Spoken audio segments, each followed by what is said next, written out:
வெட்டிவேர் வந்து சின்ன சின்னதாக நம்ம கட் பண்ணி எடுத்துக்கணும். ஒரு சின்ன கப்பில் வந்து எடுத்துக்கணும். தேவதாரு பொடியாகவே நமக்கு கிடைக்கும். இது வந்து ஒரு 1/2 ஸ்பூன் அதில் வந்து சேர்த்து எடுத்துக்கணும். இதனோட கொஞ்சமாக ஒரு 5-6 மிளகு, ஒரு 1/2 ஸ்பூன் அளவுக்கு சோம்பு சேர்த்துடணும்.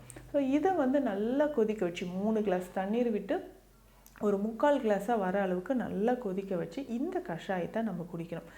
இது எந்த டைமில் குடிக்கலாம், யாரெல்லாம் இதை குடிக்கலாம் பார்த்தோம்னா, அதிகமான நீர்ச்சோருக்கு, சிறுநீர் பாதை எரிச்சல் இருக்குது, கண்கள் எரிச்சல், அடிக்கடி கண்கள் வந்து வறண்டு போகிற மாதிரி ஒரு நிலைமை இருக்கும். ஸோ இவர்கள் எல்லாருமே நம்ம என்ன பண்ணலாம்னா இந்த வெட்டிவேர் தேவதாரு இந்த கஷாயத்தை நம்ம குடிக்கலாம். ஸோ இதை வந்து ஒரு நாளைக்கு ஒரு முறை குடிக்கும்போது யூரினரி ட்ராக் இன்ஃபெக்ஷன் வந்து நமக்கு மறைய ஆரம்பிக்கும். அடிக்கடி இருக்கக்கூடிய வயிற்று வலி, ஸோ நம்ம உடலில் இருக்கக்கூடிய தேவையற்ற கொழுப்புகள் வந்து கரைந்து வெளியேறுவதற்கு நமக்கு இந்த வெட்டிவேர் பயன்படுது. ஸோ